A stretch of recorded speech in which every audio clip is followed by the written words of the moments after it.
I'm Van. I'm sorry. And this is Sentence of Immortality by Psycroptic. Okay, so this is for Dan, and he said, I have Vin's tremolo picking right here. All right, well, so, I'm very, very excited for that. So hopefully you get what you've been looking for. I'm a big fan of tremolo picking. I love tremolo picking. Everybody knows that. For timely topical political commentary, you can hit us up in Middle America with Vin and Sorry. There are multiple ways. Oh, speaking of which, everybody at the fireside last night, thank you for hanging out with your brother. Appreciate you. I told him I feel so bad for him because I'm so tired through the pregnancy. I'm like, I'm so boring. And then he was like, oh, don't worry about it. I thought he was going to say, no, you're not boring, babe. He's like, don't worry about it. I'm going to do a fireside. All she does is sleep. I sleep so much. Anyway. So, he was in good spirits. I'm glad you guys hung out with him. And yeah, we started watching a show that was highly recommended. I actually like the show. The show's kind of growing on me because they had a really serious moment. You missed it, but they had a really serious moment. The show was good. It's kind of like The Office. The Office does that too. Like, it's funny, but then they have a couple serious moments that catch you off guard. I guess I gotta catch up. Okay. So there are multiple ways to get your song reviewed. My favorite way is the community option, $1 to get you in at Patreon, where you get to meet the world famous Ian of the Village, the world famous Pony of the Village, Helen Dross, the mighty Zonia, etc., etc., etc. And you pull your points together, and that helps determine what songs we listen to. Now, if you're a filthy capitalist like Story, and you don't want to wait, then you can do the other option, which is the 125 option or the Fast Pass option. Gets you right to the head of the line. You skip, hop, and jump in front of everybody. Somebody sent me a mail, and he said, "Hey, if I did 150, would you do this band?" And I said, well, it's 125 for a song review or 175 to do it with us. So either deduct it by 25 or add 25. $1.50 is not going to get you anything. You do that 3 times and you get bumped down to the $75 rate. And that's what the big homie did here. Psycroptic-Sentence of Immortality. Yeah, I had to unplug your phone so I could plug in our headphones. So if you want your phone plugged in, do so now or forever hold your peace. Your peace. It dropped behind you. It dropped under your chair. I was trying to do it. All slick. So annoying. It didn't really work. It's so like freaking annoying. Honestly, I have no interest in bending over. You can just never let stuff be where it is. Well, I can't. We need our headphones to listen to music. What do you want to do? Not listen to the music and pretend? And now this thing's not even working. Good it's not. Lord. All right, let's do it. Whatever. Ready? Here we go. Yep. Here we go. All right. I want to hear the tremolo picking. Woo! It's going right off. I don't hear anything. What? What do you mean? Check the side. I'll restart it. It was a fun sound too. Yeah. You missed that initial, Well, rewind it. I will, but now you know what's coming, so it's not. You hear it? Whoa.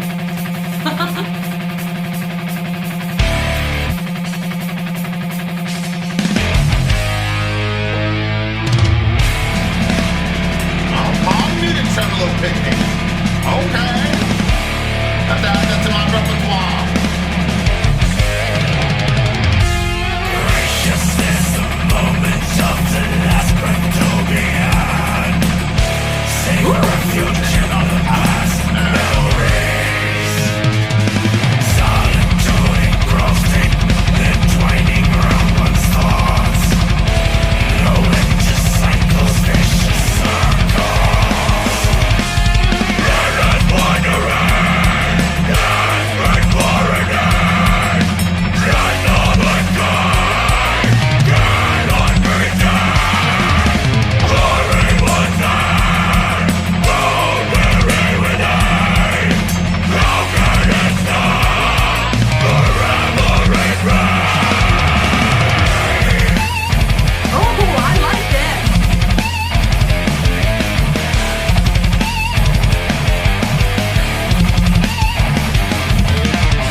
Okay. What? I just loved. Usually, the instruments all blend together for me, and I don't feel them or hear them all. But like, I was just hearing all those different instruments. I loved the guy's drumming; that was really good. And then just the way, anytime that they do the like in a row like that, as I'm a sucker for it. And then just what they were doing instrumentally throughout. Oh my word! So it captured this. Again, I don't know what it was lyrically because I was like listening a little bit to lyrics, and then I'm like, you know what? I want to just feel this one. And so like the vocal style I liked. It had that grimy sort of sound to it, but then musically it was so uplifting. So I felt like my soul was like fighting and soaring at the same time. It was a really cool feel. I really liked it. Yeah, and usually, like, I don't know, like, if there's something that's like Pink Floyd or, that Disturbed song that, the one, what was that one? No, made me all emotional. Sound of Silence? Yeah, Sound of Silence. Different stuff like that. It's like, okay, well, that makes sense that you like just connected with it like that. But this one kind of took me off guard because I was really surprised that it kind of pulled my soul somewhere and kind of, I don't know. It was good. It was exciting, and I really liked it. I've never even heard of these people, which isn't that surprising because you guys know I grew up in a very strict Christian house. We didn't listen to music, and we certainly didn't listen to music that sounded like that. Yeah. The electric guitar was like off limits. and that type of vocal style would have been straight from the devil. Yeah. But this is good. So, take it away, Vin. Tell me what these lyrics are about.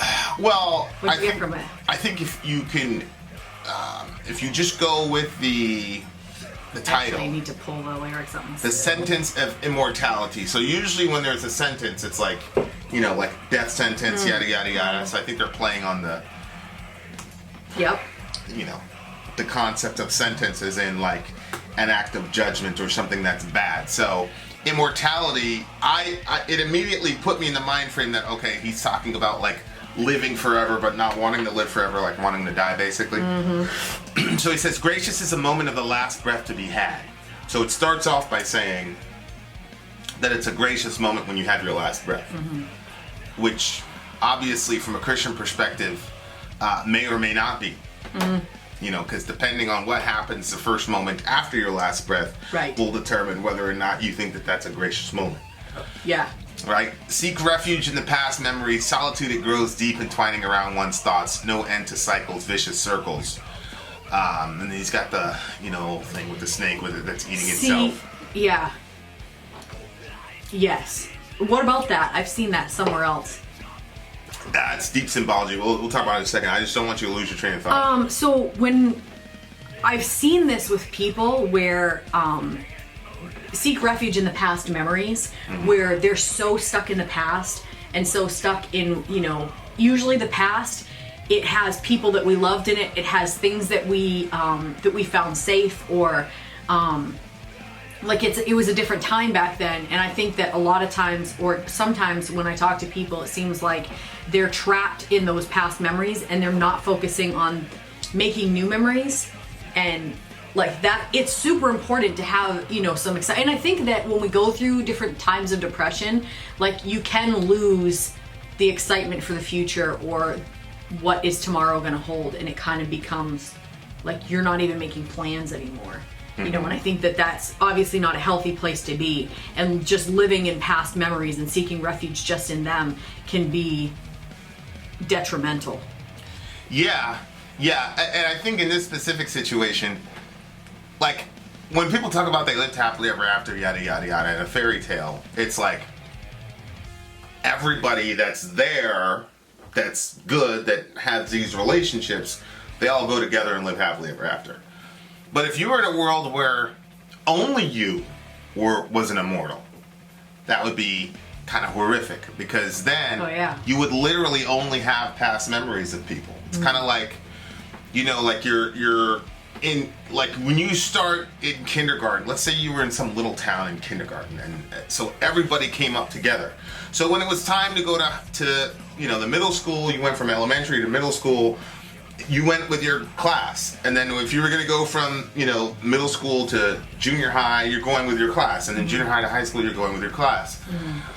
It doesn't get really emotional until you're going to college, because then people disperse, and then you lose those people. So if you were the only immortal, then yeah, you're pretty much linked up with your age group, and everybody's going through pretty much the same things, like having kids, marriages, divorces, whatever it is, medical issues, but you're all kind of experiencing them together as one class. And then when death happens, it's kind of like, you know, the college experience. Yeah. But what if you were the only one? And then your entire graduating class, everybody's dying around you, and you know you've got an entire eternity to look at. Literally all you would have is the past, because eventually you would start to figure out that you're not going to die. And the next group of people that you're around and all the memories you're making are going to be kaput. Yeah. You know, my friend used to say that all the time, my best friend in New York. When we're really mad at somebody, he'd be like, I hope he lives forever. That's so terrible. But that was a real deep, because I knew exactly that was like, he was just, he's still around. I mean, but that's what he would do. He'd be like, yeah, I hope that guy lives forever. Very complex curse, you know what I mean? So it looks like gracious moment is the last breath to be had. But from the perspective of this guy, endless wandering, desperate for an end, last of a kind, cannot pretend. See, last of the kind, because you know, you're pretty much your graduating class moved on, and you're not, you know. That would be horrible. Glory once had, grown weary with age, how can it stop forever enraged? That's the other thing. It's like, on the one hand, from a Christian perspective, death is part of the curse, right? Because there's an entire curse on the universe because of Adam's fall. But at the same time, you're right. It is an act of mercy that God made it so that way you would die, because you want to live on and on and on and on in this world. Right. Which, you know, God, you know, mercy and the curse. That's really interesting. Putting the cherubim by the tree of life was a very, very merciful thing for God to do. But at the same time, it's like you don't have the curse of death, but you do have the curse of aging.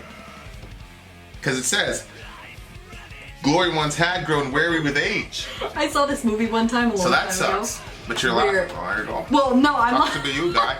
Somebody she doesn't feel bad for you at all. You should have done what you did. No, I'm laughing because there was this movie. I literally don't know what it was about. Like what the name of it was. It had, oh my word. I can see the lady. She was blonde. Anyway, but the storyline was like they did something. These women did something so that way they could live forever, but that wasn't part of it. Oh, is it Death Becomes Her? Is it that maybe one? There's a skinny blonde lady. It's a two that you can feel like I can see why there would be like maybe a lot of hype about one of them. Yeah. And then like you just see them just deteriorating. It's the most disgusting thing in the world. Yeah. And, like they end up fighting, and one of them shoots another one in the stomach, so she's left with a big hole, but she's not gonna die. Yeah. And like they're doing all these treatments to like spray paint their bodies to make them look younger, but they're literally just aging and just living forever. And it was like they didn't think that through. That it's an older movie. What'd you say? Death Becomes Her, I'm pretty sure is what it is. You watched it? Oh yeah. Why? That's so funny. Why would you have watched it? Huh? How old were you? What do you mean? When you saw it? Yeah. I'm yes, sure that's it. That's the one. Yeah. Yeah. What's this lady's name? She's popular, right? What's that lady's name? I don't know. Oh my gosh, that's so funny. Goldie Hawn. Yeah. I can't believe you watched that. That's so funny. Yeah. Like, where in your life would you have watched that? I was with my ex. Really? She thought it was funny. I did too. I was really grossed out by the movie. I can see why you would be grossed out. I thought it was so funny. Not really a fan. But yeah, I mean, that was one that we snuck into the house that we weren't allowed to see. So it's like you know, when you talk about living happily ever after in a like a fairy tale, it's like, one, you're with your graduating class. Two, you're with everybody that makes you happy and nobody that makes you upset is there. And three, you essentially never age. So well, the other thing entropy too gets, you know, reversed and everything. But in this situation, it's like, no, you're aging. You're getting more old and decrepit. But then there's less and less for you to enjoy because you're becoming more and more old. I know that like as you age, so for instance, I mean I was homeschooled, so I didn't have like that happy sad moment where you're leaving your graduating class, because I graduated with my best friend who was also homeschooled, but it wasn't like we were together every single day. So it was kind of like regular, you know what I mean? And there was the excitement of college and futures and getting married and children and or whatever it is that we were going to do, travel. There's all this excitement behind it. And the same thing happens with college. Like when I went to college and I was done, I didn't realize how like people were crying like on graduation day, and I didn't feel that. I didn't really understand it. But I think that they had an understanding that, you know what, we weren't going to see each other again. I was like deluded and I thought that we were going to keep seeing each other somehow. But now I'm like, it was impossible. We weren't going to see each other again. And so that's how it was. Even my closest friends, we're not close anymore. And I think that as you age, that also happens too, because like when you graduate college, I had the excitement of a future. But as you age and you hit certain points, there's no, like, stuff is kind of like going down and there's no excitement about, you know what I mean? Like, it's not like you've already been married, you already had your kids, you know what I mean? Like, so as you progress in life, there's less and less to be excited about. I honestly think the only thing that's really worth anything is having kids, because there's, you know, once you raise them, they're going to have children of their own, so you're going to get the excitement of the grandkids. And you know, like when I notice that when people are older, like they love seeing little kids, and I think that that's part of how God constructed people. My grandmother was in a nursing home. It's kind of a cute idea, not someplace I would send my kid, but there was a nursing home that was also attached to a daycare, so the old people could go down to the basement, and there was a big glass, and the kids were playing on the other side of the glass, and they could just watch them playing, which I think was a really cute idea, and I could see how that would be good. But I think it's, you know, if you don't hold back and you have as many kids and live with the frustrations of the children at their ages, you're really going to be blessed in your old age, because, you know, an iPad is not going to excite you when you're older, but seeing your little grandkids running around your feet and, you know, I just think that's where it's at. But it's very, very, very and company. True. Like there's so many old people that were there and they didn't have any company. Nobody, but that's because they live their lives in a certain way. I mean, I'm sure that there are exceptions, but you live your life in a certain destructive way, and then in the end, you're alone. You made that choice by different things that you did when you're young. So if you're if you're of a hearing age right now, do the right thing for your own self if that's your last motivation. I do think it's I think just the older you get, you know, the more you kind of, you know, the more you have to live with the consequences of your decisions. Mm-hmm. You know, when you're young, and you know, the funniest one is the tattoo thing. Like, you realize you're going to become an old person, but like, you know, you put your career and everything in front of everything, and then you get to your old age, you got nothing. But so the idea here is a pretty crazy existence. Endless wandering, desperate for an end, last of a kind, cannot pretend. Yikes. It's a pretty nightmare world to live in, for sure. What do you get the song? Oh, it was a 9.8, maybe even higher. 9.9. Solid 8.5 for me. Really? Why? Well, 8.5 is like way above average. 8.5. I can't believe I rated it higher than you. And 8.5 is like an 85%. Yeah, I hear what you're saying. It's just normally like the kids, you always one up me. Even the kids' homeschool assignments, if they're at 85%, that's pass. It. You passed. So 88.5. 84.5. We're not taking. No.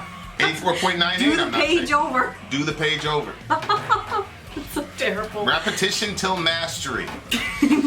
So 85 is a very, very high score. I wish there was some variance in the tremolo picking. Oh my gosh, I loved it. I loved the whole thing. I wish it went somewhere. Like and it's great, and then but it didn't go anywhere else with the tremolo. So some of these lyrics are really good. I thought it was a really, really good idea though, to like make that the anchor of the song. Mm-hmm. I thought that was pretty crazy, and I'm definitely gonna steal that idea for sure. Some of these lyrics I really, really Journey to the center of the frostbitten realms in search for souls long forgotten.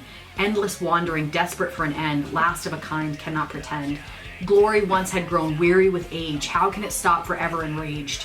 The sympathy of the ageless gods we seek, forced to lurk in shadows, forever cold in time. Await new sentence to pass down. See, this is one of those things where it's like, that's why I'm against the whole assisted suicide thing. Because on the one hand, if you're talking about people in unimaginable physical pain that morphine or whatever can't, then people just say, kill them for mercy. That's understandable. I never supported being a pro-life person, but it's understandable.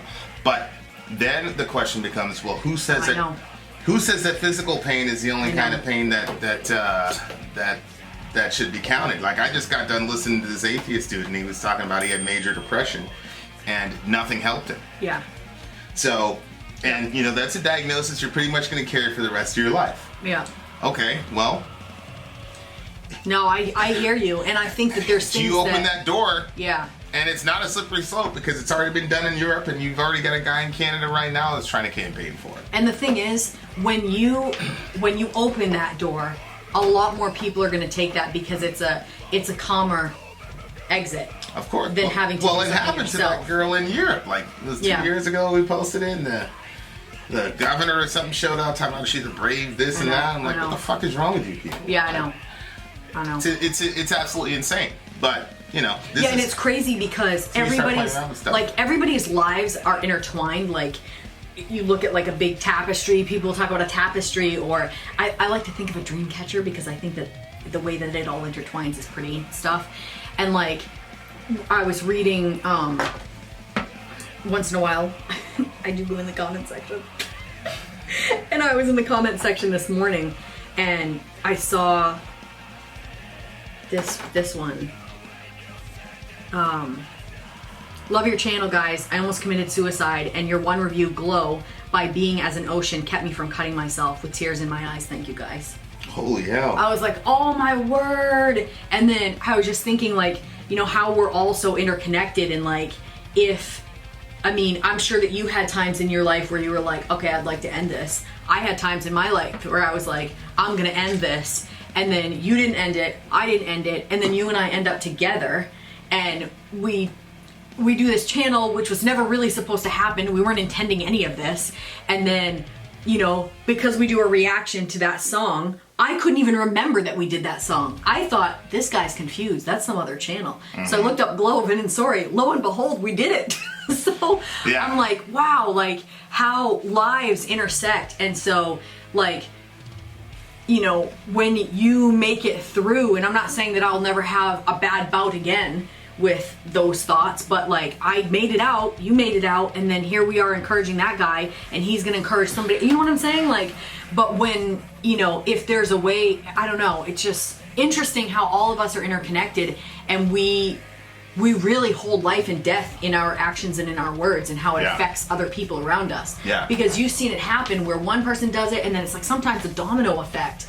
Other people just say, me too. Well, there's a whole city in England. I'm being very vague, but they had like a rash of them, like 20, 30 kids. Oh, that's so heartbreaking. Oh my gosh. And it was just, it was one of those things where it's like, okay, like, there's clearly something supernatural happening in that area. It was unbelievable. I remember reading it, I was like, it made me sick for weeks. Because, like, these kids would go out and the parents would be like, hey, and they'd be like, come on, Mom. And then they'd find them on a tree. Like, it was crazy, crazy stuff. And you unleash that type of ideology into the world. This is one of those things where, like, we don't know what we're doing. Like, in the 70s, like, oh, it's a couple of cells, da-da-da-da. Nobody was thinking about, like, what we ended up doing. Tearing these kids apart at 26 weeks and shit, and 24 weeks in Colorado, or 9 months old. And, like, nobody had any of those conceptions. They were just thinking, oh, just, when it's a clump of cells, which, you're still a clump of cells. That's why words are so important, and terms are so important, that when you dehumanize people and you just, because you want to do something, like you want to have your life without having this kid wrecking it or costing you money, and so then you call it a clump of cells, or you look at, you know, people and you just say, oh, you know, people are disposable, they grew from, you know what I mean? Like, when you take down their value, then it's easier to do these things. And then what are you supposed to tell a kid, or what's a kid supposed to think that has these mindsets in their head? Well, they're valueless anyway, so why should I keep walking around in my stress? 17 years old. Yeah, I know. And she said, my mother should have killed me. I've had a lot of people say that, actually. Yeah.